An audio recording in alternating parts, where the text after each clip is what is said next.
who's going to be talking about the spectral flow and extremal 4-point functions on AdS3 times S3 times T4. Okay. Hi, everyone. Do you hear me? Yes, right? Good. So first of all, of course, thanks for the organizers for the opportunity. So today I will try to introduce a little bit about these recent results on AdS3 CF2 duality. So let's start from the beginning. And so strings on AdS3, the propagation of strings on AdS3 is described by a Wessel-Minowitten model based on the group SL2R at some level K, where K, if you think about the complete spacetime, K is identified with the number of branes that supports the complete geometry. So the picture that you should have in mind for this is like this cylinder that, as we saw, is AdS3, and the string propagating on it.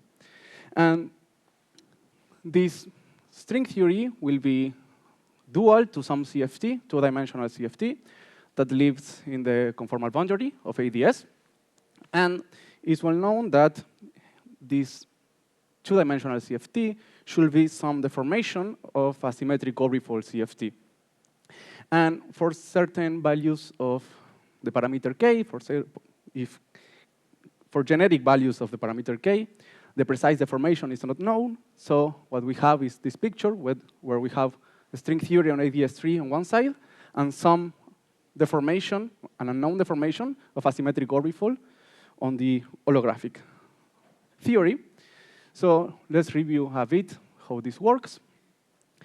So for who doesn't know, schematically, an orbifold theory is constructed by taking some seed theory, some seed target space M, then taking some copies of it, and then quotient the entire thing by the permutation group.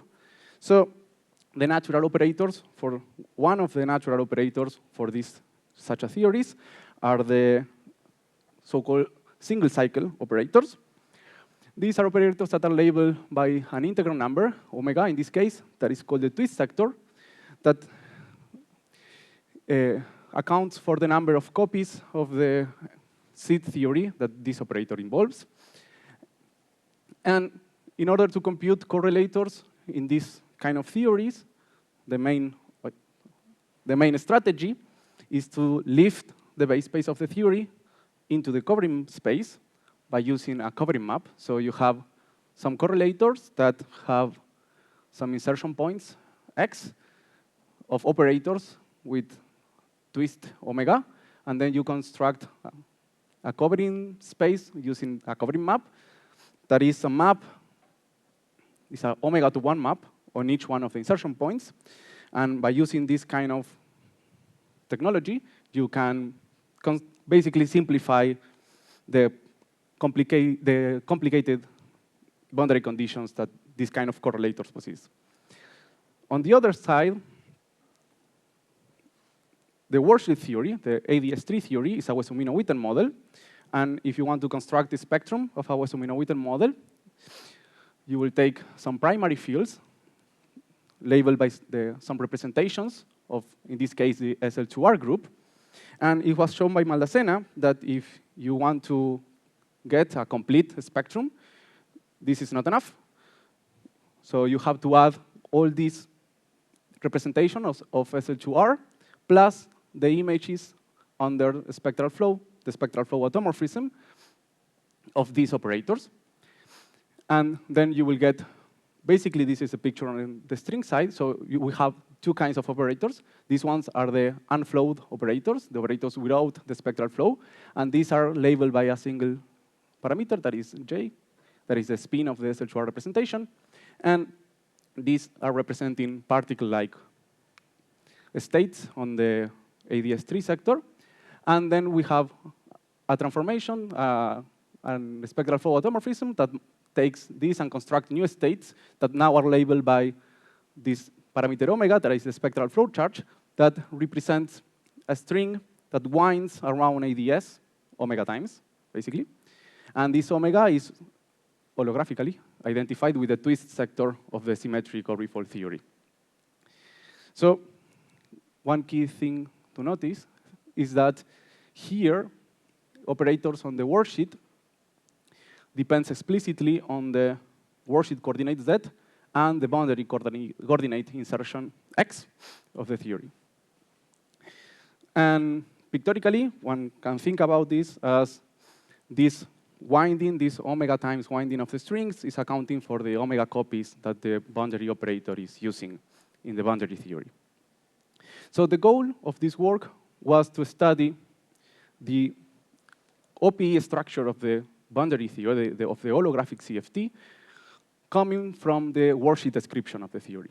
So we want to study the, just back there is the important information, but we want to study the OPE structure of the holographic CFT using the worksheet theory.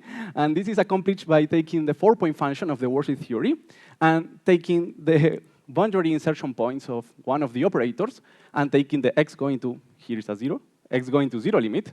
That basically is taking two operators and putting them together. So by this, we expect the 4-point function of the theory to decompose into intermediate channels. So we were able to look into the spectrum.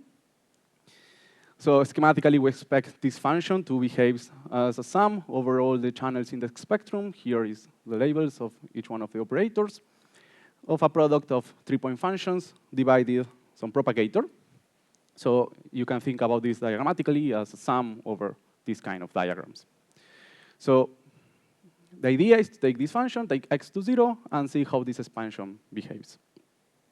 And just to notice, these flow 3-point functions were computed recently. So all of these factors are completely determined using covering maps and so on. So all of these things are present in the literature. So what is the problem here to do this is that this function is not known. This 4-point function is not explicitly known. So it's not easy to take this control limit. So recently, OK. Sorry, OK. Then, in order to compare with the boundary theory, one further detail is that we have to take this worksheet operator and integrate over the worksheet moduli. So that will produce another complications to the computation. So we want to study the factorization of this function and then integrate over the entire worksheet to be able to read the holographic OP. So as I was saying, this 4-point function is not well known. And indeed, there is no close expression for this function. But recently, it was conjectured an integral relation that relates this function with the unflowed function.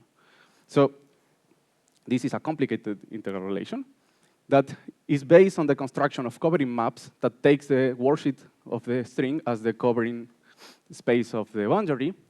So here I put colors, because if not, this is awful. So this is a relation that takes the unflowed 4-point function that is, we can say that is well known. It was studied by Maldacena a lot of years ago. And it relates via an integral transformation using ancillary functions that take into account covering map information. And this conjecture relation is supposed to be the flowed 4-point function. So this is a connection between the unflowed sector and the flowed sector. So the idea is to take this conjecture and try to take the x going to 0 limit, the OPE limit of this unflowed function, and get rid of this integral transformation and try to read, after all, the OPE information.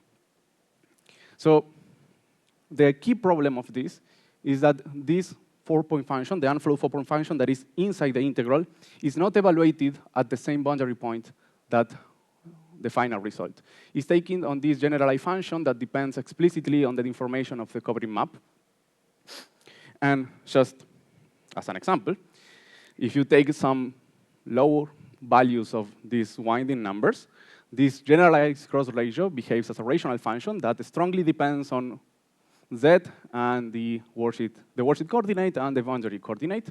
So it's non-trivial how to take this limit. And even worse, there is no explicit formula for this thing. It's computed numerically, case by case. So it's not easy to manage. So this, as I say, this was is a conjecture. So one first thing that we have done is to take this conjecture and test it as a purely worksheet information. Just take this thing and treat it as a worksheet correlator.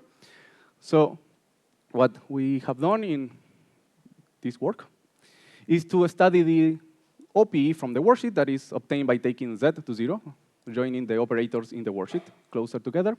And what we've shown is that this formula behaves nicely in such a way that if you take this limit, all of this thing factorize nicely into intermediate channels according with the spectrum of the theory. So this is some consistency check of this conjecture formula.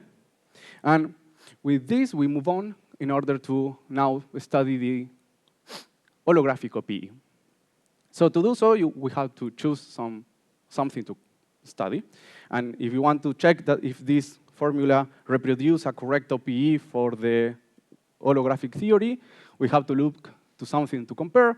So the natural thing to do first is to study things that are protected under supersymmetry, because the precise dual theory is not known. It's an unknown deformation of a symmetric orbifold. So we can compare with these protected quantities that are not affected by such a deformation. So that is the starting point. And in this language, I don't want to talk about too much about supersymmetry. So in this language, these are translated into lowest weight bosonic operators. Even more precisely, this simplifies a lot the integral relation proposed by Eberhard, because for this kind of operators, the entire integral is not needed. It's only relevant the residues in the integration variables. So the integral transformation translates into some algebraic relation like this between the unflowed function and the flowed one. But we have still here this annoying generalized cross ratio that is not well behaved. So a big part of our work was to study this thing in the case for extremal correlators. And we were able to show that for extremal correlators in this regime, this generalized cross ratio can be written in this way as a rational function that, as you can see, depends strongly on z. Here is x, all the omega parameters. And all of these coefficients that appear both on top and down here, we've shown that they are related with the coefficients that appears when one computes the float 3-point function that we expect to factorize into it. So we derive this kind of behavior of the generalized cross ratio that allows us to control the small x limit of all of this expression on the right-hand side by taking this change of variables over the worksheet integral. And in such a way that by taking this change of variables in the worksheet integral, we were able to isolate the leading intermediate channel of the holographic CFT. So once we got this behavior, we can perform this change of variables, and then we have to integrate over the worksheet moduli. The worksheet moduli, of course, is an integral over the entire complex plane. We don't have control over the entire complex plane, so we restrict that integral over the small z region that by this kind of change of variables is mapped to this pink region from here. So just to simplify a little bit the results. So we have to integrate over the entire moduli. We divide this moduli into big Z, small z. And by this change of variables, we can control this entire expression. And the integral over the entire moduli translates into this integral over this new variable u. And this integral is the integral over the entire complex plane, minus some little hole here. So what we've shown is that all of the results coming both from this region and this region are compatible with a good OPE from a worksheet perspective. And just as an example, if you look to this sector of the computation, the integration over the entire worksheet translates into a purely holographic 4-point function this is the reminiscent of the integral over the worksheet after all the change of variables. This is the sum over the spectrum. And we have shown that this integral from here imposes the Virasoro condition, the one that is expected for the worksheet theory for the intermediate state. And for the ones that are that already work with CFTs, you can distinguish from here a nicely OPE behavior in terms of the x variable, that is the boundary coordinate. And we've shown that all of these factors that appear in the integral exactly match the expected result of the boundary CFT, that in our case, we focus on the particular model of AdS3 cross S3 cross T4, where these protected quantities corresponds with the chiral operators that form a chiral ring under this OPE. So the end of the story is that all of these computations matches correctly the entire chiral ring of the holographic CFT by performing this kind of control over the conjecture formula. So that was plenty all for me. So from here, what we got is that we have a conjecture formula for the 4-point function, and we developed some methods to control that formula in such a way that you can compute the holographic OPE from the worksheet that is consistent with the expected OPE from any CFT, and also we match it with some specific case, that is the chiral ring. And these open new computations for the future. One thing we can do on the future is to basically do the same, but for looking to unprotected correlators. Unprotected quantities, they will not have a specific holographic dual, because the deformation, as I said, is not known. But we can use those results from the worksheet to test different deformations for the dual theory. Also, we can explore more regions on the complex plane. And finally, as a long-term objective, is to actually prove the conjecture. This is using the conjecture formula by Eberhard, but we aim also to be able to prove that relation explicitly. So that's all. Good.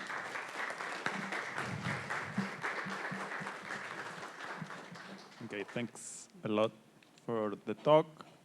So we have Anayeli, we have Alejandra, someone else before we go into the usual suspects of the questions? No? Okay. In your conclusions in the future work, you said that you want to try some tests about the duals. What do you have in mind? What are your candidates to try to test this? Okay, for the AdS3 cross S3 cross T4, is usually the old picture is that is dual to some deformation of the symmetric before of T4. But recently there is new proposals coming from Eberhard that propose some kind of symmetric orbifold based on Liouville theory plus a twist Q deformation. So those are proposals that are new in the literature that has not been proven in this way so far. So those, in my mind, that is the principal one, I think. I have another question. Good. At the beginning, you said that your starting point is AdS3, S3, T4 with Nebel-Schwarz brains. Yeah. This means that you don't have the Ramon-Ramon sector turning on? Yeah, first, I want to stress out that all of this solk was completely bosonic, so it was discussed about the AdS3 sector. Then you have to take care of all of the supersymmetric problems. But this discussion is quite general in that sense, because the conjecture is purely bosonic, so this work with it's supposed to work with any AdS3 cross M manifold. We apply that to AdS3 cross S3 cross C4, and that is that the worksheet theory for such a background is known when the fluxes are just from Navier. Yes. If not, there is no worksheet description available. But if the fluxes are from Navier in the Navier flux, then the worksheet description is exactly a Wessel-Minowitten model based on SL2R, SU2, and U1. So it's, in principle, solvable as a Wessel-Minowitten model. I see. Thank you.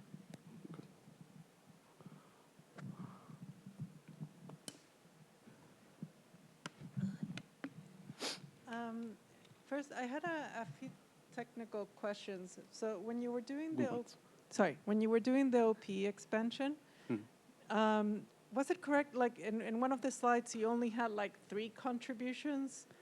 Did you meant like yes plus ... or are there only 3 things being exchanged?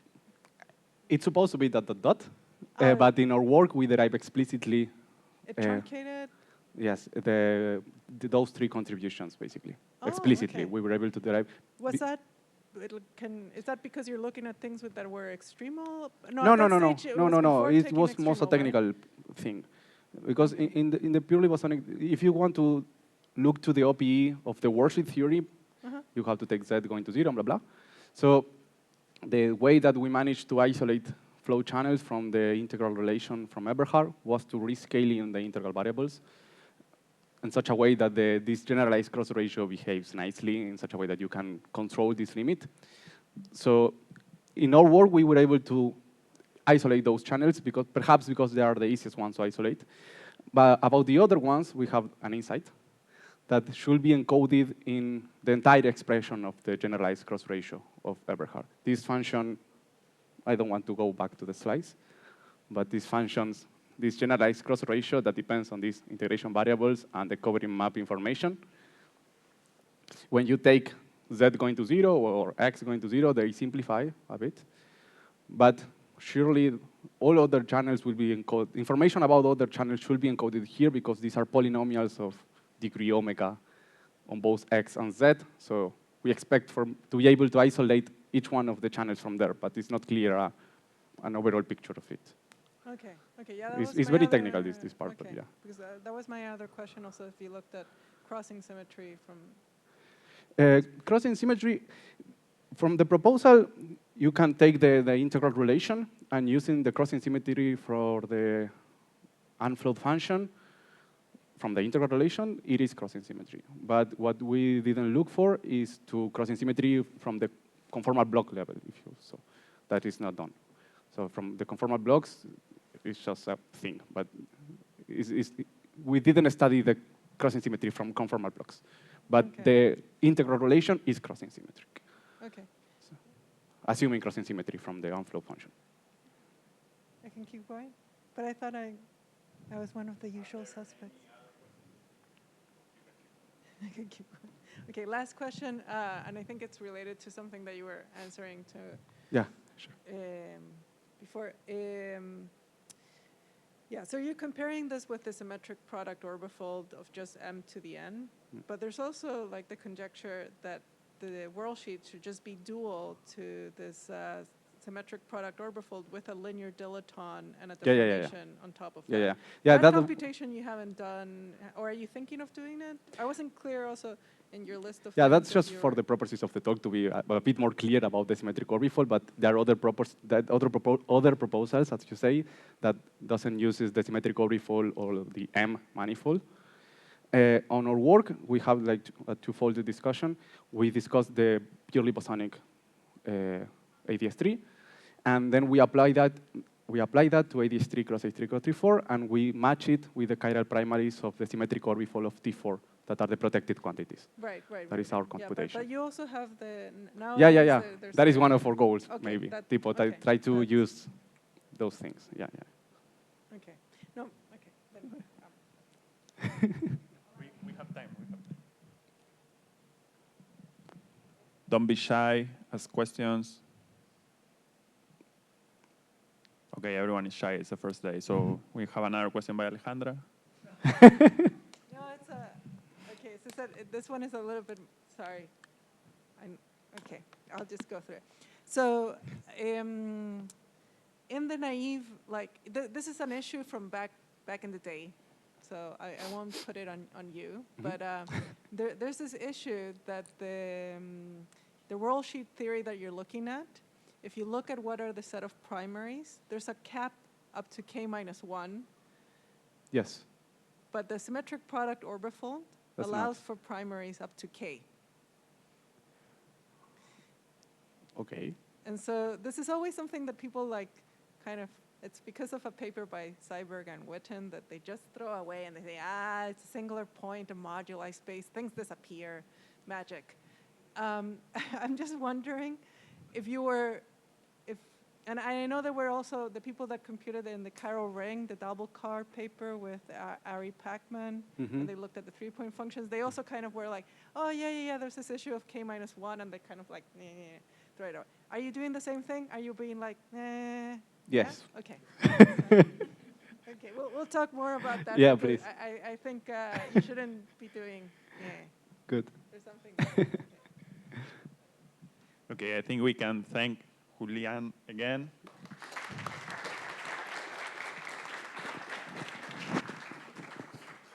Next speaker, who's Cosmological Collider and Bootstrap.